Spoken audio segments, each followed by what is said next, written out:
The first official announcement for the One Piece live action was made by Oda himself all the way back in 2017. In this statement, he told us that there would be 10 episodes in the first season and that they were working very hard behind the scenes to prepare for the production of the series. The production company behind the project is Tomorrow Studios, also known for their work on the Cowboy Bebop live action adaptation. Keep in mind that it's very important to distinguish between the showrunners and the scriptwriters of the series from the production company, because it is a completely different team of people than the ones that worked on the Cowboy Bebop show. So fast forward to 2020 during the 8th Reverie hosted by Rogers Base, where we got an exclusive interview with Matt Owens, the showrunner of the series. He answered a lot of questions that fans had and gave a really encouraging speech about how dedicated he was to the show. He even shed some light on a very emotional conversation he had with Oda, who is actually an executive producer himself, about the direction he wanted to take the show in, to which Oda responded, "I have 100% faith in you," which I really think speaks for itself. According to the Anime News Network and Anime Herald, the show could potentially cost $9 to $10 million per episode, putting the total budget for the season around $100 million.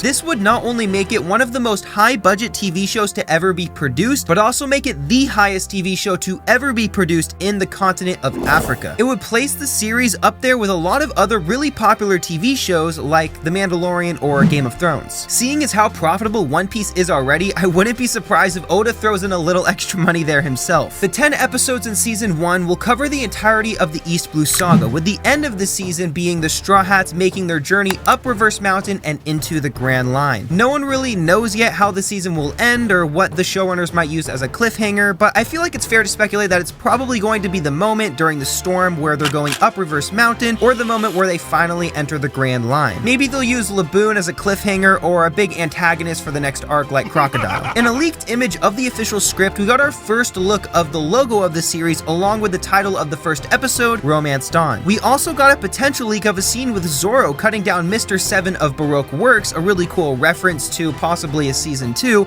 along with our introduction of Alvida. You're welcome to pause and read the script leak if you would like to, but keep in mind that it's definitely not confirmed that this is an official part of the show, so please read it with a grain of salt. In late 2021, we finally got our first official cast announcement revealing the 5 main members of the Straw Hat crew. These choices by Oda and the showrunners were made not only by their respective talent, but how they carry themselves and how well they can embody the characters. I think this was the biggest turning point in recent history where we finally got some credibility to the idea that this project could turn out good. Since the first official casting announcement that I just mentioned, we've gotten a lot of other really cool reveals on actors for the show. Although we still don't have all the names of the actors for all of the roles that are going to be in the season, I think the order in which the casting announcements were made gives us some sort of inclination on the direction the showrunners are taking with the characters. In order from the first announcement to the latest announcement, the cast of the One Piece live action includes Inaki Godoy as Luffy, Makenyu as Zoro, Taz Skylar as Sanji, Emily Rudd as Nami, and Jacob Romero Gibson as Usopp. The second announcement includes Morgan Davies as Kobe, Aiden Scott as Helmeppo, Vincent Reagan as Garp, Jeff Ward as Buggy, McKinley Belker as Arlong, and Aaliyah Sorelis Palino as Alvida. The third announcement gave us Peter Gadio as Shanks, Gene Henry as Full Body, and Len Barry Simmons as Chew. I think it's interesting that we've gotten an announcement for Full Body and not Don Krieg, but hopefully we're gonna see that casting announcement soon, because Don Krieg is one of my favorite antagonists of the East Blue Saga. Most recently, during Netflix's Geek Week event, we got new cast reveals such as Alexander Maniatis as Klahadore, Langley Kirkwood as Captain Morgan, Celeste Lutz as Kaya, Kyoma Umela as Nojiko, Craig Fairbrass as Chef Zeph, and Stephen Ward as Mihawk. To cap it off, right before we also got Lindsay Reardon as Boodle, the mayor of Orangetown, and Amber Hassack as Full Body's girlfriend Moody. This is not a confirmed role, but we actually got Jamie Lee Curtis revealing her interest in possibly playing Dr. Correa, Chopper's parental figure, in maybe a season 2 if there ends up being one. To which Matt Owens responded, "My DMs are open." The revealed cast has grown exponentially since the first casting announcement, and I'm sure will continue to grow as time passes. Eventually, I'm definitely going to make a more in-depth analysis of each of these individual actors, that way you guys have a better idea of how they carry themselves and how they might portray these specific roles. So make sure you guys subscribe and hit that notification bell so you don't miss out on that video. We have a pretty decent idea of what the One Piece live action is going to look like based on the vast amount of set leaks that we've gotten over the past 6 or 7 months. And although we haven't seen the main cast in their official costumes yet, we have gotten many different images that show us how they are planning to bring this world to life. We have visuals of the going Mary, Alvida's ship, Shanks' ship, Garp's ship, and even some unidentifiable ships that I'm sure will look awesome. The Baratier is also shown to us in even greater detail in that video we got from Netflix's Geek Week, where we can actually see the construction of the ship happening over a huge time lapse. The concept art in that video gives us some really cool visuals on what these different ships could look like once the series is finished. Some of my favorite set leaks though are the ones we got of Logue Town. We can see the setup of the execution platform where Roger is executed and Luffy is almost executed at the end of the season. There's also these really cool little Easter eggs all throughout Logue Town, like these little signs by the World Economic News Post, Big News Morgan's news outlet, which say like Hero Garp defeats Gold Roger, which is definitely propaganda by the world government. Thank you guys for helping me out with figuring out what WENP stands for in one of the last update videos, because I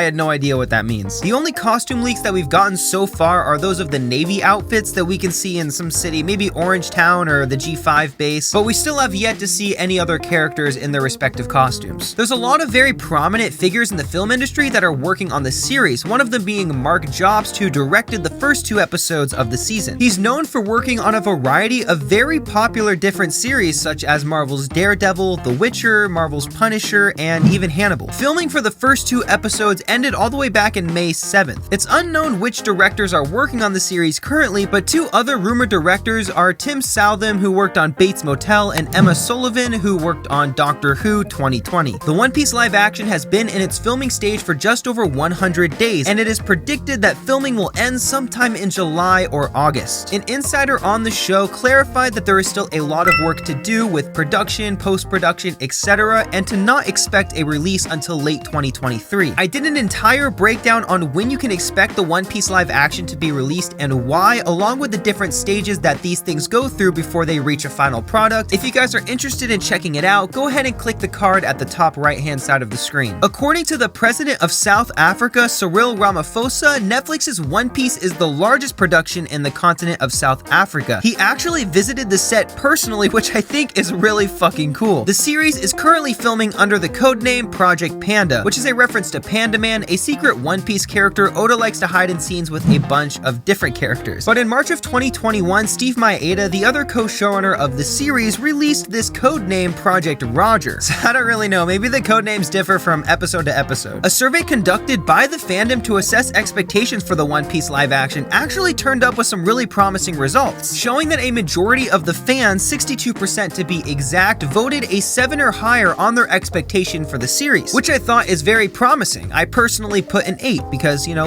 I'm excited. Taz Skylar, Sanji's actor, has been showing a lot of commitment to the role by training his body in martial arts through taekwondo and kickboxing, as well as learning different food techniques and honing his skills as a chef. Some of the other main cast members are doing the same thing, like Anaki Godoy really trying to show his commitment to learning about One Piece and Luffy as a character. He's made it very clear that he's been familiarizing himself with the character of Luffy and doing his due diligence by researching the show. And also McKenna seemingly being absent from virtually all of the social media promotion is very fitting, seeing how Zoro seems to get lost all the time. Social media posts by the various cast members have really shown how much effort they're putting into engaging with the community and truly embodying the characters that they've been chosen to represent. It's been really fun seeing the cast together and just having a good time in South Africa, which I'm sure is increasing morale on the set. And the fact that they've been so socially open about their commitment to the series really increases my excitement for the finished product. As most of you probably know, Oda is currently taking a 1-month hiatus from drawing the manga in order to work on the upcoming One Piece film Red, as well as travel to South Africa to visit the set of the One Piece live action personally, which